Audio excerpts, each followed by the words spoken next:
ये आकाशवाणी है।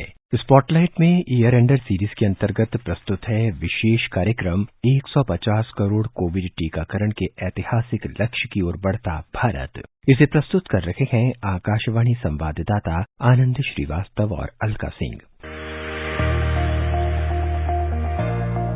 आत्मनिर्भर भारत की उपलब्धि की सुनहरी तस्वीर कोविड टीकाकरण अभियान की शानदार सफलता के रूप में पूरी दुनिया ने देखी। ये कोरोना की खौफनाक कड़वी यादों के बाद सफलता की मिठास है। वजह बेहद खास है। भारत में कोरोना के खिलाफ 100 करोड़ टीकाकरण का ऐतिहासिक रिकॉर्ड पूरा हो चुका है और बहुत जल्द 150 करोड़ डोज की उपलब्धि भी हम हासिल करने जा रहे हैं। कोविड-19 से मुकाबले में ये यात्रा अद्भुत रही है, विशेषकर जब हम याद करते हैं कि 2020 की शुरुआत में परिस्थितियां कैसी थीं। मानवता 100 साल बाद ऐसे वैश्विक महामारी का सामना कर रही थी। हम सबको याद है कि उस समय स्थिति कितनी अनिश्चित थी, क्योंकि हम एक अज्ञात और अदृश्य दुश्मन का मुकाबला कर रहे थे।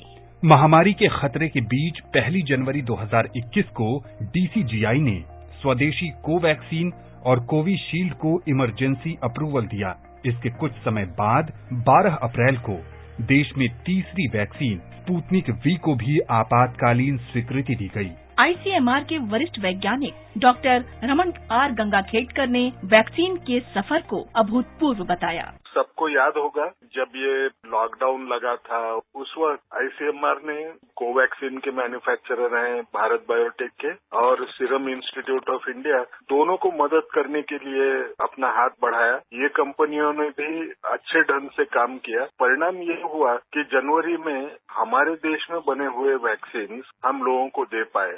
16 जनवरी 2021 का दिन उम्मीद की एक नई किरण लेकर आया। इसी दिन दुनिया की दूसरी सबसे बड़ी आबादी वाले देश भारत में कोविड टीकाकरण की शुरुआत हुई। आज के दिन का पूरे देश को बेसब्री से इंतजार रहा है। कितने महीनों से देश के हर घर में बच्चे, बूढ़े, जवान सभी की जुबान पर यही सवाल था कि कोरोना की वैक्सीन कब आएगी। तो अब कोरोना की वैक्सीन आ गई है, बहुत कम समय में आ गई है। अब से कुछ ही मिनट बाद भारत में दुनिया का सबसे बड़ा टीकाकरण अभियान शुरू होने जा रहा है। मैं सभी देशवासियों को इसके लिए बहुत बहुत बधाई देता हूं। सबसे पहले 16 जनवरी से स्वास्थ्य कर्मियों को टीके लगाए जाने लगे।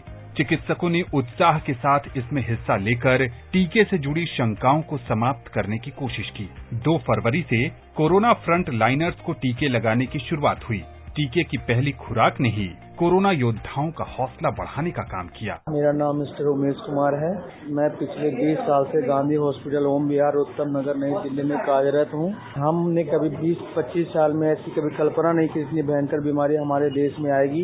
हम लोग कितने अच्छे से ड्यूटी कर रहे थे, कभी कोई इतनी बड़ी महामारी देखा नहीं। इतने डर गए कि पेशेंट को टच करने में डर लगता था, अस्पताल जाने से डर लगता था। लेकिन सरकार का बहुत बहुत धन्यवाद कि जब से इन्होंने वैक्सीन लाए हैं, एक वैक्सीन लगते ही हमने थोड़ा निडर होके अपना ड्यूटी शुरू कर दिया और अच्छे से पेशेंट की देखभाल करने लगे। दूसरी डोज लगने के बाद हम लोग और निडर हो गए और अच्छे से ड्यूटी करने लगे, मरीज की सेवा करने लगे। दुनिया के सबसे बड़े टीकाकरण अभियान ने गति पकड़नी शुरू कर दी। 18 फरवरी को ये आंकड़ा 1 करोड़ को पार कर गया। टीकाकरण अभियान के दूसरे चरण में 14 मार्च से वरिष्ठ नागरिकों को शामिल किया गया। डॉक्टर राम मनोहर लोहिया अस्पताल के डॉक्टर AK वार्ष्णेय बताते हैं कि एक बेहतर रणनीति के अंतर्गत ही 60 वर्ष के ऊपर आयु वर्ग के लोगों को इसमें शामिल किया गया। वैक्सीनेशन प्रोग्राम शुरू हुआ तो सबसे पहले तो हेल्थ वर्कर के लिए शुरू हुआ था और उसके बाद जो है वो जो वृद्ध व्यक्ति है, जो सीनियर सिटीजन है, उनको लिया गया। उसका कारण ये था कि जो सीनियर सिटीजन है उनमें कोमोर्बिडिटीज भी ज्यादा होती है। ज्यादातर लोग उनमें diabetes, blood pressure, heart disease या और बीमारियों से भी ग्रसित होते हैं और इन लोगों की इम्यूनिटी कमजोर होती है। तो सबसे पहले जो टीकाकरण इसलिए लिया गया कि जो कमजोर इम्यूनिटी वाले लोग हैं, अगर हम उनको वैक्सीनेट पूरा कर देंगे तो वो कम बीमार पड़ेंगे, क्योंकि ये लोग बीमार भी ज्यादा पड़ सकते हैं और जब अगर बीमार पड़ते हैं तो इनमें बीमारी गंभीर होने की संभावना भी ज्यादा रहती है। तीसरे चरण में 1 अप्रैल 2021 से 45 साल से अधिक उम्र के सभी नागरिकों को वैक्सीन लगाने का काम शुरू किया गया। इस साल अप्रैल में जब कोरोना की दूसरी लहर आई तो चौथे चरण के अंतर्गत 1 मई से 18 वर्ष से अधिक आयु वर्ग के युवाओं के लिए भी टीकाकरण की शुरुआत की गई। टीकाकरण को लेकर युवाओं में भी जबरदस्त उत्साह देखने को मिला। मैं शशांक सिन्हा। इस वैक्सीनेशन ड्राइव का काफी हमें लाभ मिला है, क्योंकि कोविड के कारण जो एक भय का माहौल बन गया था समाज में, उससे वैक्सीनेशन ड्राइव हमारी इम्यूनिटी को बढ़ाने में, लोगों की कॉन्फिडेंस को वापस से ओपन फील्ड में आने में, सोशल जो डिस्टेंसिंग मेंटेन कर रहे थे उसमें और हेल्प मिला है, क्योंकि वैक्सीनेशन से लोगों का इम्यून और ज्यादा स्ट्रांग हुआ है और इससे काफी ज्यादा रोजगार पे भी प्रभाव पड़ा कि जैसे रोजगार, ऑफिसेज, ये सब सारी चीजें खुली हैं, तो लोगों को जो एक आर्थिक स्थिति खराब हो रही थी धीरे धीरे उसमें सुधार आया है। टीकाकरण अभियान में रोजाना दिए जाने वाले टीके की बात करें तो 16 जनवरी से 20 जून के बीच 17,73,000 लोगों को टीका दिया गया था। सभी के लिए सुलभ बनाने के उद्देश्य से 7 जून को सरकार ने सबको वैक्सीन, मुफ्त वैक्सीन की पहल की। 21 जून से इस महाअभियान की शुरुआत हुई। फिर क्या था? इन तमाम कोशिशों का ही कमाल था कि 6 अगस्त को इस देश ने कोविड टीकाकरण के क्षेत्र में 50 करोड़ का आंकड़ा पार कर लिया। 21 जून से लेकर 21 अक्टूबर के बीच रोजाना दिए जाने वाले टीके की बात करें तो ये बढ़कर 61,12,000 लोगों तक पहुंच गया। इस उपलब्धि की बाकी देशों से तुलना करें तो भारत में अमेरिका की आबादी से 3 गुना ज्यादा, ब्राजील से 5 गुना ज्यादा, जर्मनी से 10 गुना, फ्रांस से 15 गुना, कनाडा से 25 गुना और संयुक्त अरब अमारात से 100 गुना ज्यादा वैक्सीनेशन हुआ है। जिस देश में अब भी समाज के कुछ तबके में रूढ़िवादिता है, साक्षरता दर कम है, अंधविश्वास है, वहां कोरोना वैक्सीन को लेकर हर तबके का भरोसा जीतना सराहनीय है। एम्स दिल्ली के डॉक्टर नीरज निश्चल बताते हैं कि सरकार की ओर से चलाए जा रहे जागरूकता कार्यक्रमों का लोगों पर गहरा असर पड़ा। जब वैक्सीनेशन प्रोग्राम की शुरुआत में लोगों के मन में ढेर सारी भ्रांतियां थी, जो सोशल मीडिया प्लेटफॉर्म और अनवेरिफाइड सोर्सेज से उनके मन में डाल दी गई थी, जिसको लेकर वैक्सीनेशन को लेकर लोग बहुत आश्वस्त नहीं थे। लेकिन मैं कहूंगा कि यहाँ पे जो गवर्नमेंट एजेंसीज ने इस अफवाहों को दूर करने के लिए जो प्रोग्राम चलाई, जो अवेयरनेस प्रोग्राम चलाई, चाहे वो रेडियो के माध्यम से हो, टेलीविजन के माध्यम से हो, प्रिंट मीडिया के माध्यम से हो, समय समय पे एक्सपर्ट्स को बुलाकर सोशल मीडिया प्लेटफॉर्म के इन भ्रांतियों को दूर करने की बातों, इन सब के कारण ही आज हम देख रहे हैं कि हम 100 करोड़ के वैक्सीनेशन के पास पहुंच चुके हैं। और मैं कहूंगा कि इस तरह के अभियान की सफलता के लिए एक जन आंदोलन की जो जरूरत थी वो इन अवेयरनेस प्रोग्राम्स के थ्रू लाई गई है। इन सभी प्रयासों को कोविन के एक मजबूत तकनीकी मंच से जबरदस्त मदद मिली। इसने सुनिश्चित किया कि टीकाकरण अभियान न्याय संगत, ट्रैक करने योग्य और पारदर्शी बना रहे। इसने ये भी सुनिश्चित किया कि एक गरीब मजदूर अपने गांव में पहली खुराक ले सकता है और उसी टीके की दूसरी खुराक तय अंतराल पर उस शहर में ले सकता है जहां वो काम करता है। टीकाकरण के काम में पारदर्शिता को बढ़ावा देने के लिए रियल टाइम डैशबोर्ड के अलावा QR कोड वाले प्रमाण पत्रों ने सत्यापन सुनिश्चित किया। ऐसे प्रयासों का दुनिया में भी शायद ही कोई उदाहरण मिले। भारत का ये टीकाकरण अभियान उदाहरण है कि अगर यहाँ के नागरिक और सरकार जन भागीदारी की भावना से लैस होकर साझा लक्ष्य के लिए साथ आगे आएं, तो देश बहुत कुछ हासिल कर सकता है। जब भारत ने टीकाकरण कार्यक्रम शुरू किया तो 130 करोड़ भारतीयों की क्षमताओं पर संदेह करने वाले कई लोग थे। कुछ ने कहा कि भारत को 3-4 साल लगेंगे, कुछ ने कहा कि लोग टीकाकरण के लिए आगे नहीं आएंगे, कुछ ने तो यहाँ तक कह दिया कि भारत सप्लाई चेन को व्यवस्थित नहीं कर पाएगा। लेकिन जनता कर्फ्यू और उसके बाद के लॉकडाउन की तरह भारत के लोगों ने ये दिखा दिया कि अगर उन्हें भरोसेमंद साथी बनाया जाए तो परिणाम कितने शानदार हो सकते हैं। एम्स भोपाल के निदेशक डॉक्टर सरमन सिंह का मानना है कि जन भागीदारी ने इसमें अहम भूमिका निभाई। मैं कह सकता हूं कि एक बहुत बड़ा जन भागीदारी का एक महोत्सव की तरह से इसको लिया लोगों ने, और उसी कारण से आज हम देखते हैं कि लगभग 120 करोड़ लोगों को कम से कम एक वैक्सीन लग चुकी है। और मेरा मानना है कि इसी तरह से, इसी जीत से और इसी शक्ति से और इसी भावना से आगे भी इस तरह के कोई अगर कार्य हों और देश हित में होंगे तो जन भागीदारी से हम लोग उसको हासिल कर सकते हैं।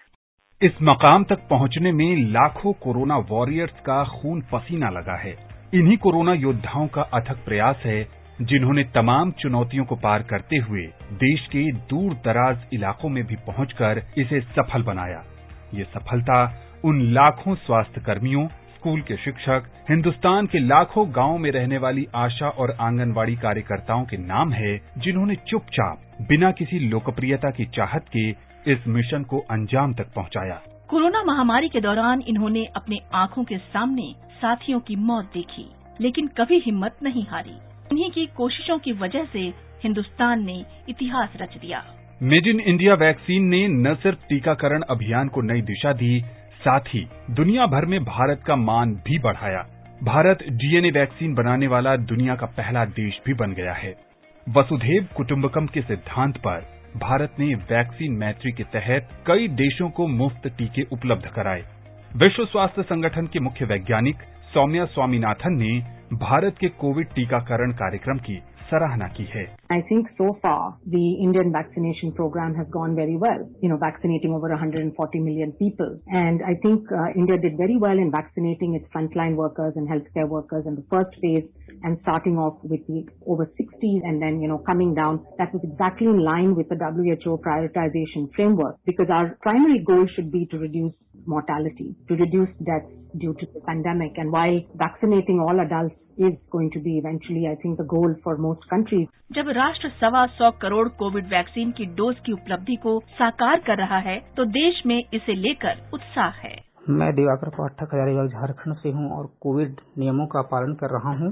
सरकार के टीकाकरण अभियान के तहत मैंने दोनों डोज ले लिया है। जब तक टीका नहीं निकले हुए था, तब तक लोगों के मन में कोविड को लेकर बहुत डर था।